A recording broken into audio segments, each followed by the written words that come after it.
नमस्कार साथियों, आपके अपने YouTube चैनल जीके फास्ट में आप सभी का स्वागत है। दोस्तों, हमने पिछले वीडियो में भारतीय संविधान की प्रमुख अनुसूचियों के बारे में चर्चा की थी। आज इस वीडियो में हम भारतीय संविधान की प्रमुख विशेषताओं के बारे में चर्चा करेंगे, जो भारतीय संविधान को विश्व के जो अन्य संविधान हैं उनसे अलग बनाती है। ऐसी विशेषताएं भारतीय संविधान संजोए हुए हैं। दोस्तों, विशेषताओं से चाहे आप रेलवे के एग्जाम दो चाहे यूपीएससी के एग्जाम दो, विशेषताओं से लगभग क्वेश्चन पूछा जाता है। तो दोस्तों, भारतीय संविधान की क्या क्या विशेषताएं हैं, कौन सी विशेषताएं इन्हें अन्य संविधानों से अलग बनाती है, तो दोस्तों इन विशेषताओं के बारे में अपन चर्चा करेंगे। सबसे पहली जो विशेषता है यह है विश्व का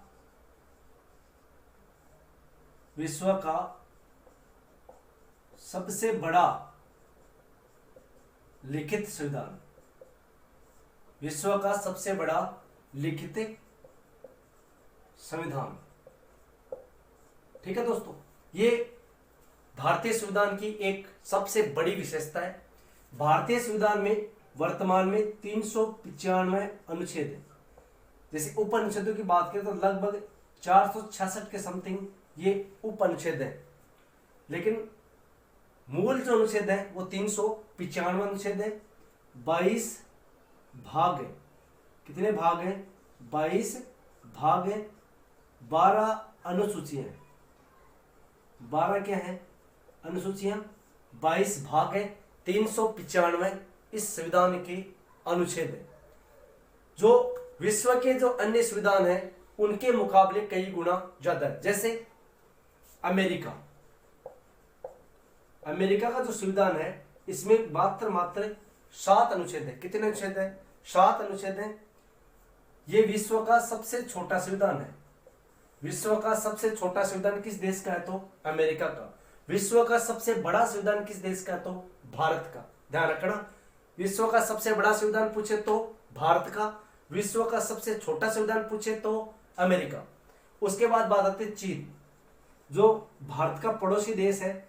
चीन के संविधान में कुल कितने अनुच्छेद है? तो 106 अनुच्छेद है। ठीक है दोस्तों, उसके बाद बात करते हैं कनाडा का जो संविधान है इसमें कुल 147 अनुच्छेद है। अमेरिका के संविधान में 7 अनुच्छेद है। चीन के संविधान में 106 अनुच्छेद है। कनाडा के संविधान में 147 अनुच्छेद है। उसके बाद जो ऑस्ट्रेलिया है, ऑस्ट्रेलिया का जो संविधान है इसमें कुल 128 अनुच्छेद है। कितने अनुच्छेद है? 128।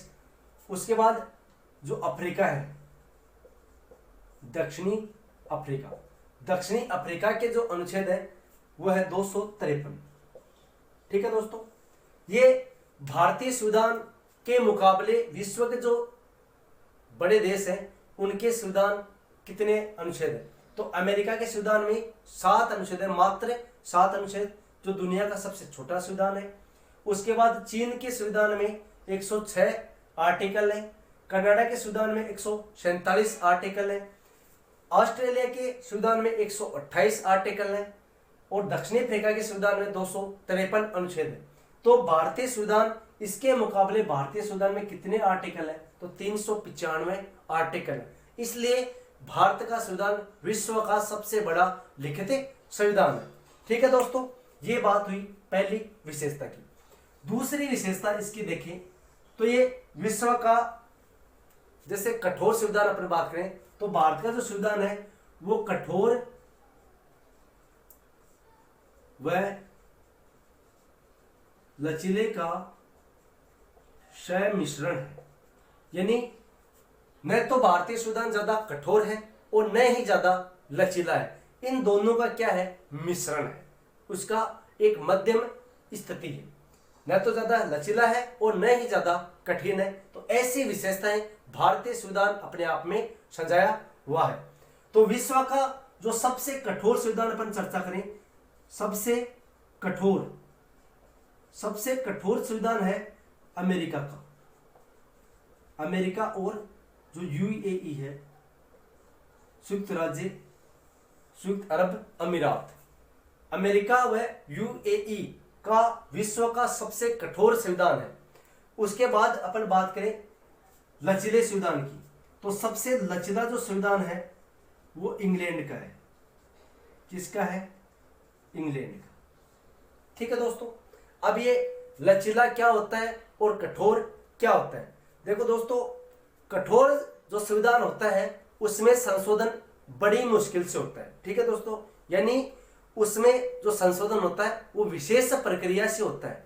ठीक है, जबकि जो लचीला संविधान होता है उसमें संशोधन सामान्य प्रक्रिया से हो जाता है। ठीक है, अगर कठोर संविधान की अपन बात करें कि उसमें जो संशोधन होता है वो विशेष प्रक्रिया से होता है, तो इसके लिए उसका सबसे बड़ा उदाहरण है अमेरिका। ठीक है दोस्तों, अमेरिका के संविधान में अगर संशोधन करना है तो उसके लिए एक विशेष प्रक्रिया अपनाई जाती है, जबकि जो लचीला संविधान है इसका सबसे बड़ा उदाहरण है इंग्लैंड। इंग्लैंड के संविधान में संशोधन करना है तो वहां पर सामान्य प्रक्रिया से क्या किया जाता है? संशोधन किया जाता है। तो इन लचीले व कठोर जो संविधान है, इन दोनों का मिश्रण, लचीले और कठोर इन दोनों का मिश्रण है भारतीय संविधान। तो इसमें कुछ संशोधन सामान्य प्रक्रिया से होते हैं और कुछ संशोधन विशेष प्रक्रिया से होते हैं, इसलिए भारतीय संविधान कठोर व लचीले का क्या है? मिश्रण है। ठीक है दोस्तों, तो ये होगी भारतीय संविधान की दो प्रमुख विशेषताएं। इसके बाद अपन चर्चा करें तीसरी महत्वपूर्ण विशेषता कौन सी है? तो तीसरी महत्वपूर्ण विशेषता है भारत एक गणराज्य। भारत एक गणराज्य है। क्या है? भारत एक गणराज्य है। जैसे भारत का जो प्रधान होता है राष्ट्राध्यक्ष होता है। भारत का जो क्या होता है? राष्ट्राध्यक्ष। राष्ट्राध्यक्ष वो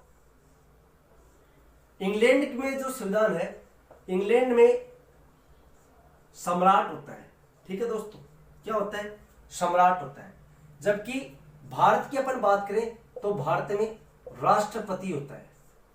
इंग्लैंड का सम्राट और भारत का राष्ट्रपति। ठीक है दोस्तों, इंग्लैंड का जो सम्राट होता है वो वंशानुगत होता है। कैसा होता है? वंशानुगत होता है। लेकिन भारत के जो राष्ट्रपति होता है वो वंशानुगत न होकर क्या होता है? निर्वाचित होता है। ध्यान रखना, इसलिए भारत क्या है? गणतंत्र है। भारत क्या है? एक गणराज्य है। ठीक है दोस्तों, यानी यहाँ का जो राष्ट्राध्यक्ष होता है वो वंशानुगत न होकर जनता के द्वारा अप्रत्यक्ष रूप से चुना जाता है। ठीक है दोस्तों, तो अप्रत्यक्ष रूप से निर्वाचित होता है भारत का जो राष्ट्रपति, यानी भारत का जो राष्ट्राध्यक्ष होता है वो इंग्लैंड की तरह वंशानुगत न होकर अप्रत्यक्ष रूप से क्या होता है? निर्वाचित होता है। इसलिए भारत क्या है? एक गणराज्य है। ठीक है दोस्तों, तो ये तीन प्रमुख विशेषताएं थी। अब इसके अलावा चौथी इंपॉर्टेंट विशेषता आती है लिखित व निर्मित संविधान। चौथी इंपॉर्टेंट विशेषता कौन सी आती है? लिखित व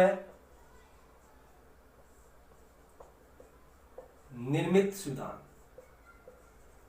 लिखित व निर्मित संविधान। भारत का संविधान कैसा है? लिखित है और क्या है? निर्मित है।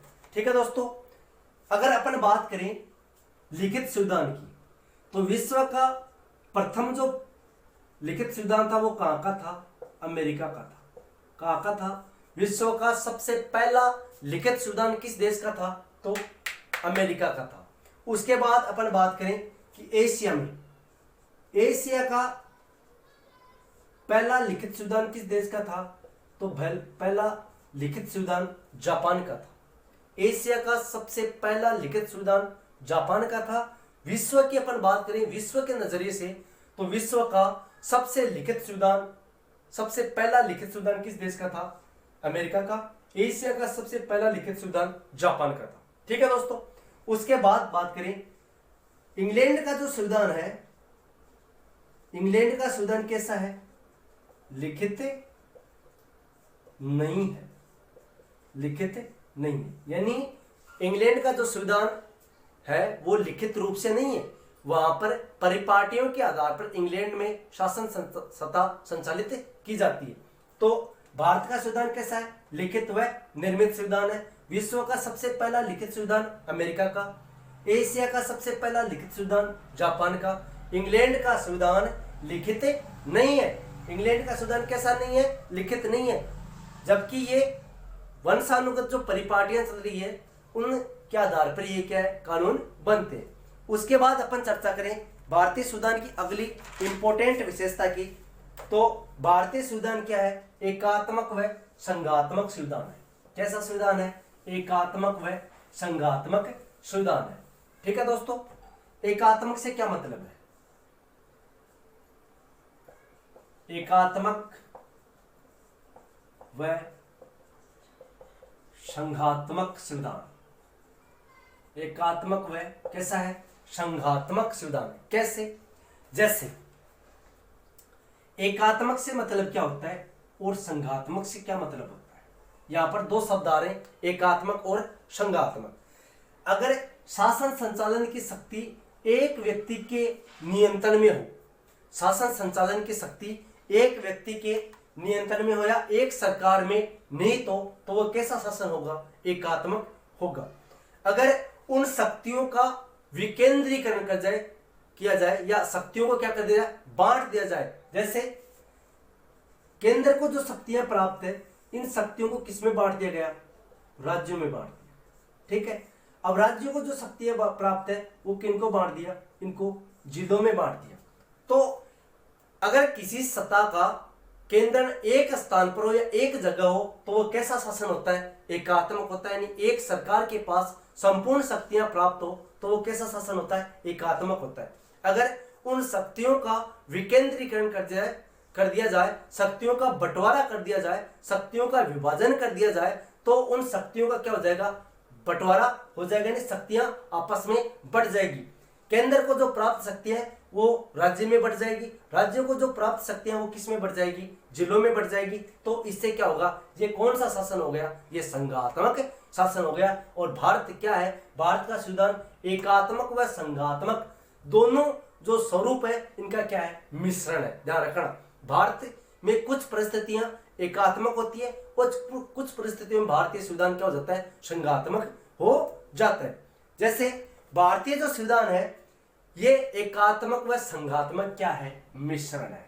ये ध्यान रखना, भारतीय संविधान क्या है? एकात्मक व संघात्मक का एक मिश्रण है। यहाँ पर शक्तियां एक रूप में भी कम शामिल होती है। कुछ परिस्थितियों में भारतीय संविधान में ऐसी शक्तियां दी गई है, ऐसे प्रावधान किए गए कि कुछ परिस्थितियों में भारतीय संविधान, भारत जो सरकार है उसकी सारी शक्तियां एक व्यक्ति में निहित हो जाती है और कुछ परिस्थितियों में भारतीय जो शक्तियां हैं उनका क्या हो जाता है? विकेंद्रीकरण हो जाता है। तो यहाँ पर एकात्मक और संघात्मक रूप में शक्तियों का बंटवारा किया गया है।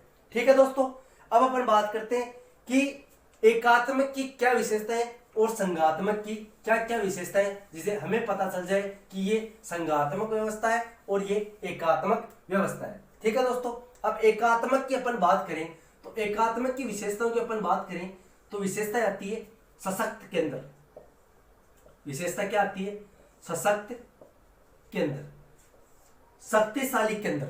सशक्त केंद्र, शक्तिशाली केंद्र सरकार होती है। सबसे शक्तिशाली सरकार कौन सी होती है? केंद्र सरकार होती है। केंद्र सरकार सर्वे सर्वा होती है। ठीक है दोस्त, क्यों? क्योंकि कभी वो राज्य में राष्ट्रपति शासन लगा देती है। ठीक है दोस्तों, होता है, आपने देखा होगा पिछले कई समय से कि केंद्र सरकार जैसा चाहती है वैसा हो जाता है। ठीक है, तो सशक्त केंद्र यानी एक मजबूत केंद्र की स्थापना भारतीय संविधान में की गई है। तो एक क्या है? एकात्मक विशेषता है। उसके बाद इकहरी नागरिकता। कैसी नागरिकता है? इकहरी नागरिकता। भारतीय संविधान में राज्यों की और केंद्र की अलग अलग नागरिकता नहीं है। भारतीय संविधान में केवल एक नागरिकता है। वो कैसी है? I am Indian. राष्ट्रीयता कैसी है? भारतीय।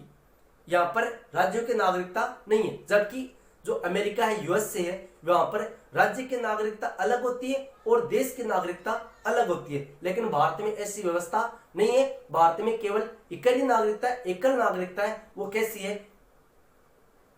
भारतीय नागरिकता। ठीक है दोस्तों। उसके बाद अपन चर्चा करें आपातकालीन प्रावधान। आपातकालीन उपबंध। आपातकालीन उपबंध क्या होता है? जैसे आर्टिकल 352 का प्रयोग होता है। जब देश में राष्ट्रीय आपातकाल लगता है तो ऐसी स्थिति में देश की संपूर्ण शक्तियां एक केंद्र के अधीन हो जाती है। ठीक है दोस्तों। उसके अलावा आर्टिकल 356 लगता है, राज्य में संवैधानिक तंत्र विफल होता है तो ऐसी स्थिति में जो वहां की विधानमंडल है उसको भंग कर दिया जाता है और सारी शक्ति किसमें निहित हो जाती है? उस वहां के राज्यपाल में निहित होते हैं। यानी कि वहां पर क्या कौन सा शासन लग जाता है? राज्यपाल शासन लग जाता है, यानी राष्ट्रपति शासन वहां पर लागू कर दिया जाता है। ठीक है दोस्तों। तो आपातकाल में केंद्र की ओर झुकाव है, यानी सारी शक्तियां किनको मिल जाती है? केंद्र सरकार को मिल जाती है। इसलिए आपातकालीन उपबंध में ऐसे किए गए कि सारा झुकाव किस तरफ है? केंद्र की तरफ, यानी एकात्मक व्यवस्था की ओर होता है। उसके बाद अपन बात करें इकहरी न्यायपालिका। इकहरी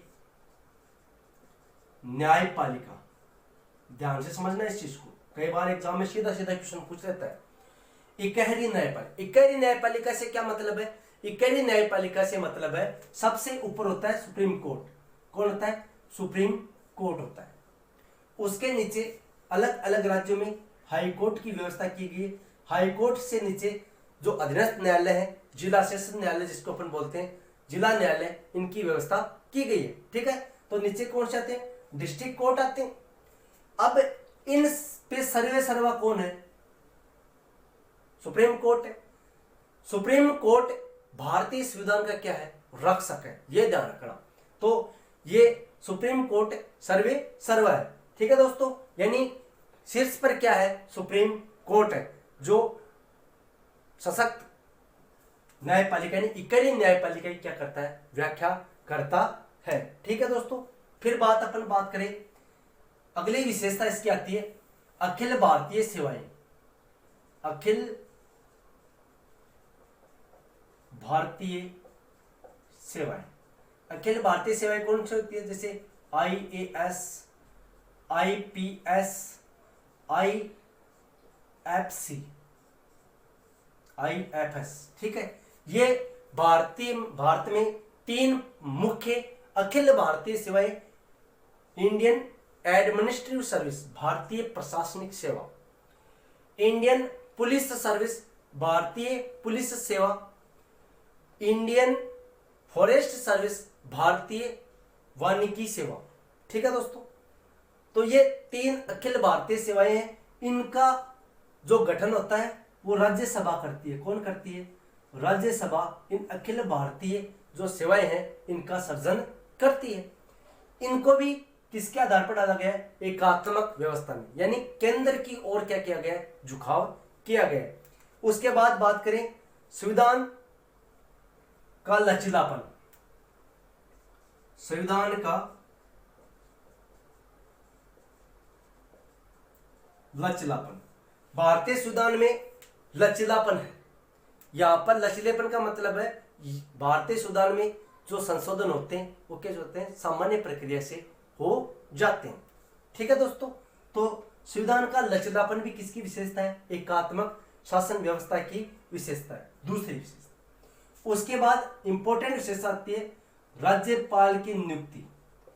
राज्यपाल की नियुक्ति केंद्र द्वारा। ठीक है। केंद्र सरकार राज्य में अपने प्रतिनिधि के रूप में किसको भेजती है? राज्यपाल को भेजती है। और राज्यपाल समय समय पर राज्य की जो रिपोर्ट होती है प्रशासन संबंधित सारी रिपोर्ट किसको सौंपता है? केंद्र को सौंपता है। यानी किसकी देख रेख में कार्य करता है? केंद्र सरकार के देख में राज्यपाल कार्य करता है। यानी राज्यपाल की नियुक्ति किसके द्वारा? केंद्र सरकार के द्वारा। तो ये सब विशेषताएं किसकी होगी? एकात्मक शासन व्यवस्था की, यानी कि सशक्त केंद्र, मजबूत केंद्र की स्थापना, इकहरी नागरिकता, आपातकालीन उपबंध, इकाई न्यायपालिका, संविधान का लचीलापन, अखिल भारतीय सेवाएं, राज्यपाल का केंद्र द्वारा नियुक्ति। ठीक है दोस्तों, ये बात हो गई एक एकात्मक शासन व्यवस्था की। अब अपन बात करें जो संघात्मक व्यवस्था है, इसकी क्या क्या विशेषता है, जिसे हमें पता चले कि कौन सी विशेषता एकात्मक की है और कौन सी विशेषता संघात्मक की है। ठीक है दोस्तों, तो भारतीय संविधान पूर्ण रूप से क्या नहीं है, संघात्मक नहीं है। ध्यान रखना, ये चीज दिमाग में डाल लेना कि भारत का संविधान कैसा है, एकात्मक व संघात्मक का क्या है, मिश्रण है, पूर्ण रूप से संघात्मक नहीं है। ठीक है, उसके बाद अपन बात करें तो इसकी क्या विशेषता है, तो सबसे इंपॉर्टेंट विशेषता आती है शक्तियों का विभाजन। शक्तियों का विभाजन अनुसूची हमने 7 में पढ़ा था, जिसके तहत शक्तियों का क्या किया गया है, विभाजन किया गया है। 3 प्रकार से, मुख्य रूप से 3 भागों में शक्तियों बांटा गया है, संघ सूची, राज्य सूची और समवर्ती सूची। जो सूचियां बच गई वो किस में आ जाती है, अवशिष्ट सूची में आती है, और जिस पर कानून बनाने का अधिकार किसे प्राप्त है, केंद्र सरकार को प्राप्त है। तो ये शक्तियां का विभाजन कौन सी अनुसूची में किया गया है, 7वीं अनुसूची में। और ये किसकी विशेषता है, तो शक्तियों का विभाजन संघात्मक शासन व्यवस्था की विशेषता है। ठीक है, अगले अपन बात करें संविधान सर्वोच्चता। संविधान सर्वोच्चता, भारतीय जो संघात्मक व्यवस्था है इसमें सर्वोच्च किसको बताया गया है, संविधान को बताया गया है। संविधान से बढ़कर, संविधान से शक्तिशाली कोई भी नहीं है। ठीक है दोस्तों, संविधान जैसी व्याख्या करता है उसी के अनुरूप शासन व्यवस्थाओं का क्या किया जाता है, संचालन किया जाता है। संविधान सर्वोच्च है और अंतिम शक्ति किसे प्राप्त है, तो अंतिम शक्ति जनता को प्राप्त है। किसे प्राप्त है, जनता को प्राप्त है। संविधान सर्वोच्च है लेकिन अंतिम शक्ति किसे प्राप्त है, जनता को प्राप्त है। उसके बाद अपन बात करें, तीसरी इंपॉर्टेंट विशेषता आती है स्वतंत्र न्यायपालिका। कैसी न्यायपालिका, स्वतंत्र न्यायपालिका। हमने नीति निर्देशक तत्वों में पढ़ा कि न्यायपालिका का जो कार्यपालिका है उसे क्या किया गया, पृथक्करण किया गया। न्यायपालिका के मामलों में कार्यपालिका दखल नहीं देती है, तो स्वतंत्र न्यायपालिका की व्यवस्था की गई है। कई बार आपने सुना होगा सुप्रीम कोर्ट ने सरकार को लगाई फटकार, सुना होगा। तो ये इसमें ये किसकी विशेषता है, ये संघात्मक शासन व्यवस्था की विशेषता है जिसमें स्वतंत्र न्यायपालिका की व्यवस्था की गई है। उसके बाद चौथी इंपॉर्टेंट विशेषता है लिखित संविधान। भारत का संविधान कैसा है, लिखित संविधान है, और वो किसकी विशेषता है, संघात्मक शासन व्यवस्था की विशेषता है। फिर 5वीं इंपॉर्टेंट विशेषता आती है संविधान की कठोरता। संविधान की कठोरता, कठोरता से मतलब यह है कि भारत की जो संसद है उसके 2 अंग है, 2 सदन है, 3 अंग है, राष्ट्रपति, राज्यसभा और लोकसभा। सदन की अपन बात करें तो लोकसभा और राज्यसभा। अगर कोई विधेयक लोकसभा में पास हो जाता है तो राज्यसभा में पास नहीं होता तो विधेयक निरस्त माना जाता है। ठीक है, क्योंकि राज्यसभा राज्यों का प्रतिनिधित्व करती है। ठीक है दोस्तों, जबकि जो लोकसभा है वो जनता का सदन है, जबकि जो राज्यसभा है वो राज्यों का सदन है। वहां पर अलग अलग राज्यों के प्रतिनिधि चुने जाते हैं। तो संविधान की क्या है, कठोरता है। भारतीय संविधान में जो संविधान संशोधन किए जाते हैं वो दोनों सदनों के विशेष बहुमत से क्या किए जाते हैं, पारित किए जाते हैं। ठीक है दोस्तों, तो संविधान की कठोरता भी भारतीय संघात्मक व्यवस्था की क्या है, विशेषता है। अब तीसरी जो इंपॉर्टेंट 6ठी विशेषता आती है वह संविधान की अपरिवर्तनशीलता। संविधान की अपरिवर्तनशीलता, अपरिवर्तनशीलता, ये 6वीं इंपॉर्टेंट। भारतीय संविधान 26 नवंबर 1949 को बनकर तैयार हुआ और कुछ अनुच्छेद, लगभग 15 से 16 अनुच्छेद उस दिन लागू हो गए थे। जब से लेकर अब तक भारतीय संविधान वो का हुआ है, केवल इसमें समय के अनुसार क्या किया गया है, थोड़ा बहुत क्या होता है, संशोधन होता रहता है, लेकिन संविधान वो का वो है। ठीक है दोस्तों, तो संविधान की अपरिवर्तनशीलता भी किसकी विशेषता है, संघात्मक शासन व्यवस्था की विशेषता है। अब आपसे क्वेश्चन किस तरह से पूछेगा, तो क्वेश्चन आएगा निम्न में से कौन सी विशेषता संघात्मक शासन व्यवस्था की नहीं है। अब यहाँ पर स्वतंत्र न्यायपालिका दे रखी है, लेकिन यहाँ पर क्या दे रखी है, इकहरी न्यायपालिका। तो आपको ये विशेषताएं याद रखनी है, और कौन सी विशेषता संघात्मक शासन व्यवस्था की है और कौन सी विशेषता एकात्मक शासन व्यवस्था की है। जबकि भारतीय संविधान है वो कैसा है, तो भारतीय संविधान एकात्मक और संघात्मक दोनों व्यवस्थाओं क्या है, मिश्रण है। ठीक है दोस्तों, अब अपन बात करें अगली जो इंपॉर्टेंट विशेषता आती है,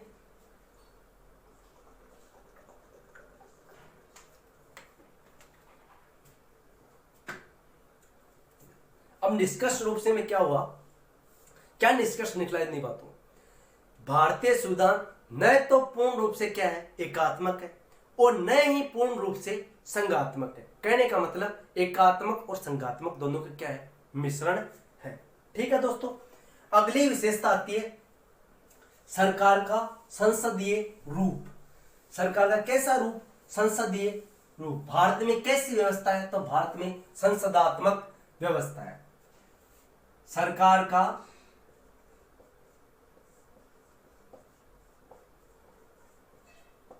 संसदीय रूप, अगली इंपॉर्टेंट विशेषता आती है।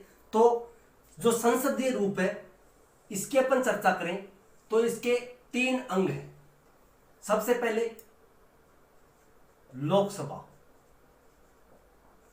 फिर आती है राज्यसभा, और तीसरा जो अंग आता है वो है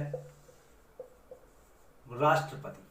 ठीक है दोस्तों, अब यहां पर अपन राष्ट्रपति की चर्चा करें तो राष्ट्रपति सर्वोच्च होता है। क्या होता है, सर्वोच्च प्रधान होता है। ठीक है, जब कोई विधेयक लोकसभा में पास हो जाता है, पास होने के बाद कहां जाता है, राज्यसभा में जाता है, और राज्यसभा में अगर इसको पास करते हैं तो सीधा कहां चला जाता है, राष्ट्रपति के पास चला जाता है। राष्ट्रपति इसको पुनर्विचार के लिए भेज सकता है, और दोनों सदन इनको पुनर्विचार करके फिर वापस कहां लौटा देते हैं, राष्ट्रपति के पास लौटा देते हैं, और राष्ट्रपति के सिग्नेचर के साथ ही वो क्या बन जाता है, कानून बन जाता है। तो राष्ट्रपति क्या है, देश का सर्वोच्च प्रधान है। कार्यपालिका जो शक्तियां हैं वो किसमें निहित है, राष्ट्रपति में निहित है, लेकिन उन कार्यपालिका शक्तियों का प्रयोग ये न कर अपने प्रतिनिधियों के द्वारा करवाता है। और इस राष्ट्रपति की तुलना की अपन बात करें तो तुलना की गई है इंग्लैंड के सम्राट से। इंग्लैंड के सम्राट से क्या की गई है, इसकी तुलना की गई है, क्योंकि इंग्लैंड में भी सर्वे सर्वा कौन होता है, वहां का सम्राट होता है। सम्राट के सिग्नेचर के बाद ही क्या होता है, कानून लागू होता है। और कार्यपालिका का नाममात्र का प्रधान होता है। वास्तविक जो कार्यपालिका होती है वो प्रधानमंत्री में नियुक्त होती है, लेकिन संविधान के अनुसार कार्यपालिका किसमें नियुक्त होती है, राष्ट्रपति में। यानी वास्तव में नाममात्र की कार्यपालिका क्या है, राष्ट्रपति है। यानी कहने का मतलब रबड़ की मोहर है। ठीक है, उसके बाद अपन चर्चा करें तो आर्टिकल 74 इसके लिए इसमें कहा गया कि राष्ट्रपति के कार्यों की में सहायता के लिए एक मंत्रिपरिषद होगी, और उस मंत्रिपरिषद का जो मुखिया होगा वो क्या होगा, प्रधानमंत्री होगा। तो ये विशेषता किस आर्टिकल में की गई है, आर्टिकल 74 में यह विशेषता की गई। ठीक है दोस्तों, इसके बाद अपन चर्चा करें अगली इंपॉर्टेंट जो विशेषता आती है वो आती है मूल अधिकार। मूल अधिकार,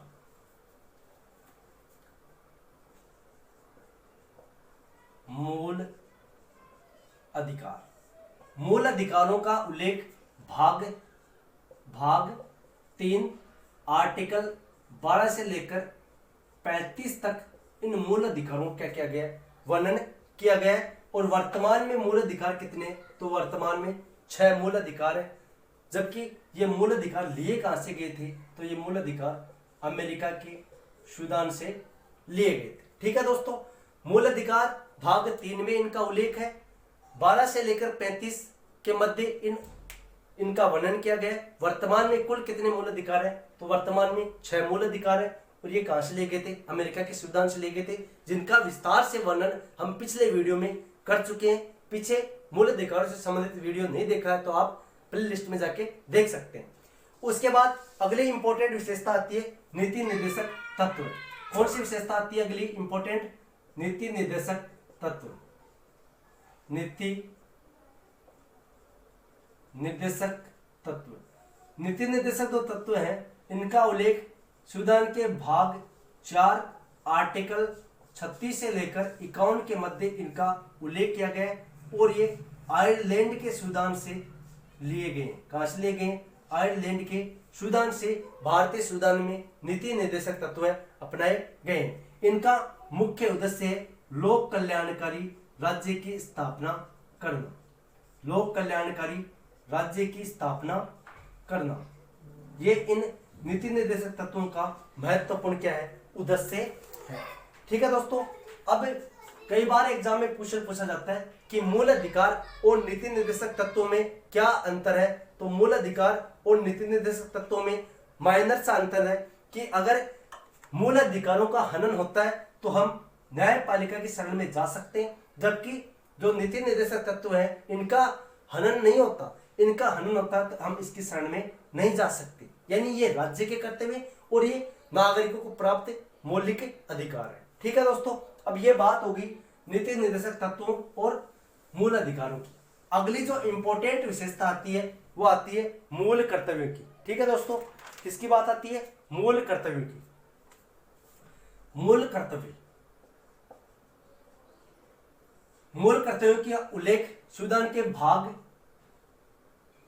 की अपन बात करें कि इनका उल्लेख कहां किया गया? तो भाग 4 के अनुच्छेद 51 के भारतीय संविधान में इनका उल्लेख किया गया। ये भारतीय संविधान में स्वर्ण सिंह समिति की सिफारिश पर जोड़े गए थे। इस समिति की क्या हुई थी? सिफारिश पर जोड़े गए थे। इसमें कुल 12 सदस्य थे, इसके बारे में अपन चर्चा कर चुके हैं। मूल संविधान में 0 मूल कर्तव्य थे। 42वां संविधान संशोधन 1976 के द्वारा 42वां संविधान संशोधन 1976 के द्वारा 10 मूल कर्तव्य जोड़े गए। 11 वर्तमान में कितने मूल कर्तव्य? वर्तमान में 11 मूल कर्तव्य। 11वां जो मूल कर्तव्य है वो 86वां संविधान संशोधन 2002 यानी 6 से 14 वर्ष के बालक बालिकाओं को प्रारंभिक शिक्षा देना माता पिता क्या है? कर्तव्य। तो ये क्या हो गए? मौलिक कर्तव्य। और इन मौलिक कर्तव्यों का जो प्रभावी बनाया गया था वो प्रभावी बनाया गया था ईरानी समिति की सिफारिश पर। इन मौलिक कर्तव्यों को प्रभावी बनाया गया था। ठीक है दोस्तों, अब अपन चर्चा करते हैं अगली इंपॉर्टेंट विशेषता की। इंपॉर्टेंट अगली विशेषता आती है इकहरी नागरिकता। कैसी विशेषता आती है? इकहरी नागरिकता, ये नेक्स्ट विशेषता है। ठीक है दोस्तों, लगभग 10 विशेषताएं हो गई है।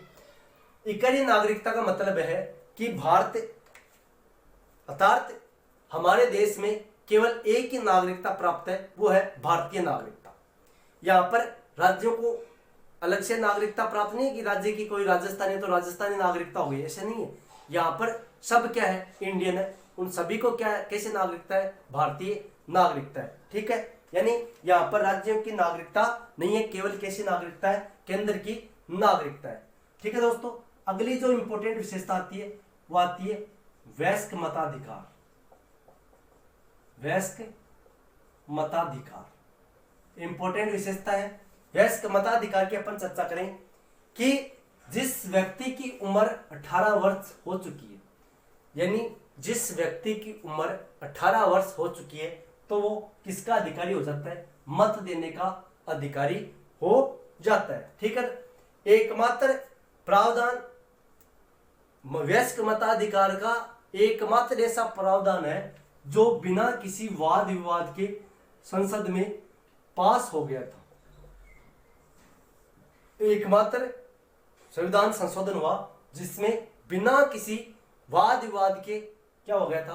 पारित हो गया था। ठीक है, एक संविधान संशोधन इंपॉर्टेंट है, 61वां संविधान संशोधन 1989।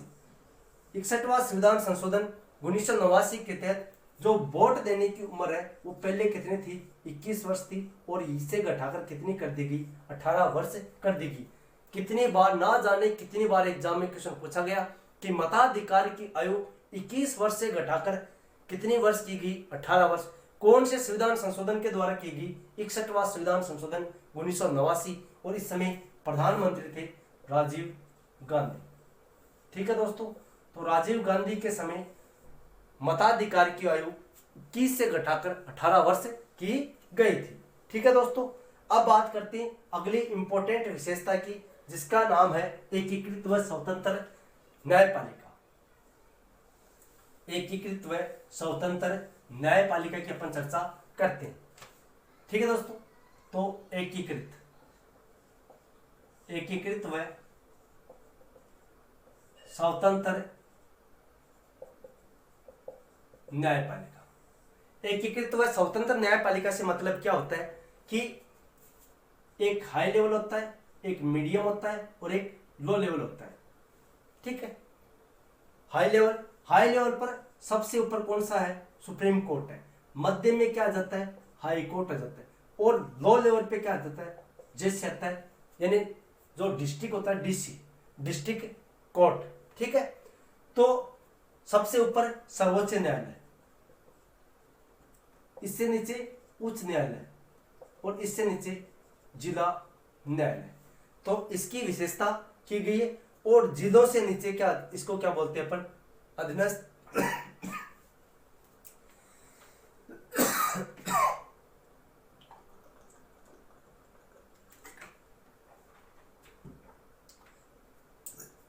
सुप्रीम कोर्ट सर्वोच्च न्यायालय से नीचे उच्च न्यायालय, इसके बाद अधीनस्थ न्यायालयों की व्यवस्था की गई। फिर इनका जो कार्य क्या है? सुप्रीम कोर्ट का क्या कार्य है कि जो केंद्र और राज्यों के मध्य कोई विवाद हो जाता है, केंद्र या राज्य सरकार के मध्य या दो से अधिक राज्यों के मध्य अगर कोई किसी बात को लेकर, किसी कानून को लेकर विवाद होता है, तो ऐसी स्थिति में इसका जो फैसला कौन करता है? सर्वोच्च न्यायालय करता है। ठीक है दोस्तों, सुप्रीम कोर्ट को संविधान का रक्षक कहा गया। क्या कहा गया? संविधान का रक्षक कहा गया। किसे कहा गया? सुप्रीम कोर्ट को, यानी सर्वोच्च न्यायालय को या उच्चतम न्यायालय को संविधान का रक्षक कहा जाता है। इसके अलावा इसे मूल अधिकारों का भी क्या कहा जाता है? रक्षक कहा जाता है। आपसे पूछ ले कि मूल अधिकारों का रक्षक किसे कहते हैं, तो सर्वोच्च न्यायालय को कहते हैं। संविधान का रक्षक किसे कहते हैं? सर्वोच्च न्यायालय को कहते हैं। और दो से अधिक राज्यों के मध्य विवाद हो जाए या केंद्र या राज्य के मध्य विवाद हो जाए, तो इसका निपटारा कौन करता है? सर्वोच्च न्यायालय करता है। ठीक है दोस्तों, अगली इंपॉर्टेंट विशेषता आती है संविधान की सर्वोच्चता। संविधान की सर्वोच्चता। संविधान की सर्वोच्चता से मतलब क्या है कि संविधान में लिखित कानून सर्वोच्च मान्य होते हैं। यानी भारत का संविधान कैसा है? लिखित है। और लिखित जो कानून है वही क्या है? मान्य है। ठीक है, कि संविधान में ऐसा लिखा हुआ है तो उसके अनुसार ही सरकार क्या करेगी? कार्य करेगी। ठीक है दोस्तों, अगर वो संविधान का उल्लंघन करती है तो न्यायपालिका संसद के द्वारा जो कार्य किए गए उसको क्या कर देती है? अवैध ठहरा देती है। ठीक है, अगली विशेषता आती है केंद्रोन्मुख संविधान। केंद्रोन्मुख का मतलब है सशक्त केंद्र, यानी मजबूत केंद्र बनना, मजबूत केंद्र की स्थापना। जो संविधान है वो उसका झुकाव किस ओर है? केंद्र सरकार की ओर है। यानी हमने पीछे पढ़ा है भारत का जो संविधान है वो एकात्मक और संघात्मक का मिश्रण है, लेकिन विशेष परिस्थिति होती है उसमें सारा संविधान किस तरफ झुकाव हो जाता है? एकात्मक की ओर होता है। तो यहाँ पर केंद्रोन्मुख, केंद्र की ओर उन्मुख क्या है? संविधान किया गया है। फिर अपन बात करें अगली इंपॉर्टेंट जो विशेषता आती है वो आती है त्रिस्तरीय सरकार। कैसी विशेषता आती है? त्रिस्तरीय सरकार। त्रिस्तरीय सरकार से मतलब क्या है? त्रिस्तरीय सरकार से मतलब ये है कि भारतीय संविधान में सरकार के कितने स्तर है? 3 स्तर है। सबसे इंपॉर्टेंट केंद्रीय सरकार, फिर आ जाती है राज्य सरकार, और राज्य के अलावा फिर आ जाती है स्थानीय सरकार। केंद्र में राष्ट्रपति, प्रधानमंत्री, राज्य में मुख्यमंत्री, राज्यपाल और स्थानीय पर सरपंच, पंच, प्रधान, जिला प्रमुख, ये सब किसी में आ जाते हैं, स्थानीय स्तर पर आ जाते हैं, जिसमें पंचायती राज, नगर पालिका, आपकी पंचायत समितियां, सहकारिता, ये सब किस में आ जाती हैं, स्थानीय स्वशासन में आ जाती है। यहाँ पर केंद्र सरकार, फिर राज्य सरकार, स्थानीय में पंचायती राज, नगर पालिका, फिर सहकारिता। ठीक है दोस्तों, तो ये स्थानीय सरकार में आ जाती है। फिर अगली विशेषता आती है, इंपोर्टेंट विशेषता आती है, एक राष्ट्रभाषा। एक राष्ट्रभाषा। भाग जो संविधान का भाग 17 है, संविधान का भाग 17, अनुच्छेद 343, आर्टिकल 343 से लेकर 351 तक, 343 से लेकर 351 तक देवनागरी लिपि, लिपि कौन सी है, देवनागरी लिपि, और भाषा कैसी, भाषा हिंदी। भाषा हिंदी को क्या बनाया गया है, राष्ट्रभाषा का दर्जा दिया गया है। यानी ये कहा गया है संविधान के भाग 17 अनुच्छेद 343 से लेकर 351 तक ये कहा गया कि लिपि देवनागरी होगी और भाषा हिंदी होगी। तो ये इंपॉर्टेंट भारतीय संविधान की विशेषता थी। इसके अलावा इंपॉर्टेंट जो विशेषता आती है वो आती है समाजवादी राज्य। कैसी विशेषता आती है, समाजवादी राज्य इंपॉर्टेंट विशेषता है जो अक्सर एग्जाम में पूछी जाती है। समाजवादी राज्य, समाजवादी राज्य का मतलब यह है कि जो समाजवादी संविधान, समाजवादी जो शब्द है ये 42वां संविधान संशोधन 1976 के द्वारा, 42वां संविधान संशोधन कब हुआ, 1976 में हुआ, आपातकाल में हुआ। इसके तहत भारतीय संविधान की जो प्रस्तावना उसमें समाजवादी शब्द जोड़ा गया था। ठीक है दोस्तों, अर्थात नागरिकों की उन्नति एवं विकास के लिए अवसर प्रदान करना। समाजवाद का मतलब है जो समाज में जितने प्रकार के समुदाय रहते हैं उन समुदायों को विकास और उन्नति के लिए समान अवसर प्रदान किए जाते हैं, चाहे वो किसी भी समाज का हो, किसी भी वर्ग का हो, तो उसको अपने समाज की उन्नति के लिए, विकास के लिए समान अवसर दिए जाएंगे। ठीक है दोस्तों, अगली विशेषता आती है पंथ निरपेक्ष राष्ट्र। पंथ निरपेक्ष राष्ट्र, पंथ निरपेक्ष राष्ट्र का मतलब है, पंथ निरपेक्ष का मतलब यह है कि राज्य का अपना कोई धर्म नहीं होगा, राज्य का अपना कोई धर्म नहीं होगा, राज्य किसी एक धर्म को ज्यादा महत्व नहीं देगा, जबकि सभी धर्मों का क्या करेगा, समान रूप से आदर करेगा, यानी राज्य का अपना कोई धर्म नहीं होगा। ठीक है दोस्तों, अगली विशेषता आती है संपूर्ण प्रभुत्व संपन्न। संपूर्ण प्रभुत्व संपन्न लोकतांत्रिक